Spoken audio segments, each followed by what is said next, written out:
फिर हम कोई अदर एक्टिविटी कर रहे हैं फिजिकली, तो उसमें जैसे आने के बाद बहुत थकान हो जाती है।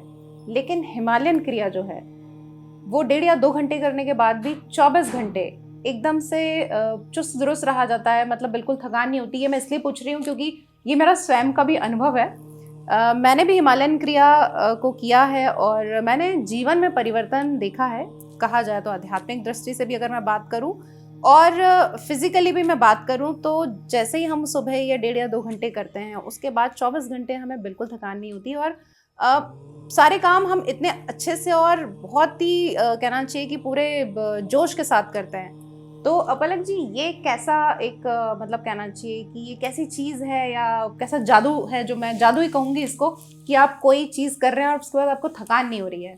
बिल्कुल, हमारे जो सेलुलर लेवल की बात करें, so there is an mitochondrial impact in the body. तो सेल को एनर्जी जो प्रोवाइड करता है through the mitochondrial impact. So और फिर आता है एटीपी, एडोसाइन ट्राइफॉस्फेट।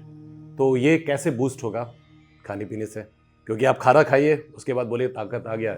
इतने सालों से, जन्म से जो है लोग खाना खा रहे हैं, बचपन से खाना खा रहे हैं और अंत में जाके बीमार पड़ रहे हैं। क्यों पड़ रहे हैं? अगर आपने खाना खाया हो है शुरुआत से, बहुत अच्छे खाना खाया, तो आपको तो भी सुपरमैन हो जाना चाहिए ना 50 साल के बाद, है ना? You should be. लेकिन लोग बीमार हो रहे हैं।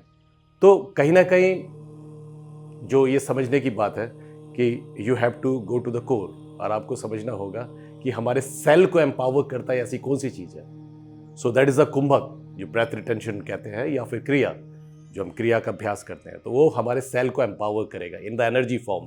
दैट इज़ कि जैसे मान लीजिए हमने श्वास लिया, इनहेल एंड होल्ड, मैंने श्वास रोका और श्वास रोकने के पश्चात फिर मैंने एक्सहेल किया, एक्सहेल करने के बाद फिर मैंने होल्ड किया।